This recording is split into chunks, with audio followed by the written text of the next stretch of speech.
पेशावर समेत खैबर पख्तूनख्वा के कई अजला में मानसून सीज़न ने एंट्री दे दी है। इस बारे में मज़ीद बात करते हैं डॉन न्यूज़ के रिपोर्टर अब्दुल हकीम मोहम्मद से। जी अब्दुल हकीम, अपडेट कीजिएगा। पेशावर समेत खैबर पख्तूनख्वा के मैदानी इलाकों में तूफान और हल्की हल्की बारिश का सिलसिला शुरू हो गया है। मानसून की हवाएं चलने शुरू हो गई है और मर्दान, चरसद्दा और दीगर जो मैदानी अजला है, कई बेशतर अजला में बारिश का सिलसिला भी हल्की हल्की बारिश हो रही है और पेशावर में भी बारिश होने का इम्कान जाहिर किया जा रहा है।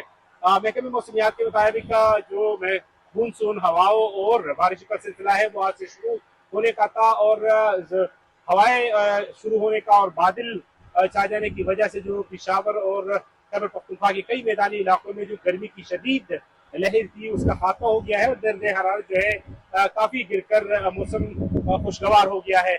जो गर्मी की शदीद लहर चली है गुज़श्ता 4-5 दिनों से, उसके बाद अब हवाएं चलना शुरू हो गई है और लोगों ने जो है वो सुख का सांस लिया है। महकमे मौसमियात के मुताबिक जो मानसून की हवाओं का और बारिश का सिलसिला है वो आज से शुरू हो चुका है और पेशावर समेत खैबर पख्तूनख्वा के कई अजला में मजीद बारिशों का और तेज हवाएं और तूफान चलने का जो है इम्कान जाहिर किया गया है।